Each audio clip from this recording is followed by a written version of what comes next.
What kind of shop do you own? A marine wholesale business. And one of the things that you own in the business is something called a bobcat. Correct, Your Honor. Would you describe what that is to me, or do you have a photograph of it? Yes, I have a photograph, I'd like Your Honor. to see what it looks like.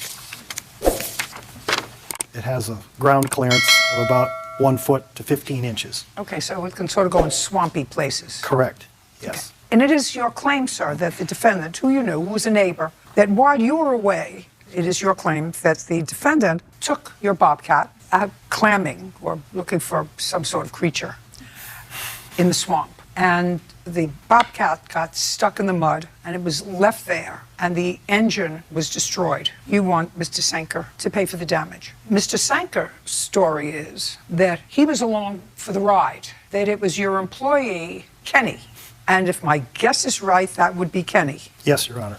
That he was helping Kenny do something, and then they both decided to take this bobcat out for a ride. And it did get stuck in the mud, and he sort of left Kenny to deal with it. Kenny was nervous. Correct. And you know Kenny. Yes, I do. According to your answer, which I've read very carefully, you were doing some work with Kenny. What were you doing? I was assisting him transport life jackets and Life jackets to some where? Gordon stuff, yes, from my bait shop, which actually he has a shop at as well, down the road to another property, which he owns as well. It's probably about half Who's a mile. he? Gordon Wolf here. Which Mr. Planted. Wolf owns. Yes. So you were assisting. Were you getting paid for it? No, ma'am. You were doing it as a favor Yes, ma'am. and using the bobcat. Yes, ma'am. Stand up, Kenny. Was Mr. Sanker, I drove it from the bait store to Mr. Wolf's property. and then what happened at Mr. Wolf's property? We unloaded the life jackets, put them in a storage container, and Mr. Sinker told me that he got permission from Mr. Wolf to drive around to look for crabs out in the swamp out there. So what did he just do? Just leave you at the property? No, I was nervous. No, look at me. Okay. So now you're at Mr. Wolf's property. Yes, ma'am. And was it at Mr. Wolf's property that Mr. Sanker told you that he wanted to go clamming? Yes, Your Honor. Good. So that's what he said to you.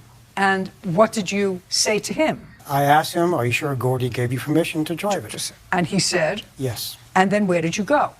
Look at me. Don't look down there. Okay. Then where did you see? He got Right in, here. He got into the golf cart, and He got into what golf cart? the bobcat. I'm sorry, that's what I call a golf. Is He the got bobcat. into the bobcat. Correct. After you had unloaded the things. Yes, Your Honor. Now, you asked him to help you for you to move these life jackets from the bait and tackle shop to Mr. Wolf's property. I estimate approximately 15 minutes. And where do you say that Mr. Sanker took you from Mr. Wolf's property? From the storage container, I got into the bobcat with him, and he drove out into the canal out there to search for. So he drove into. Shh. Yes. So he drove into the canal.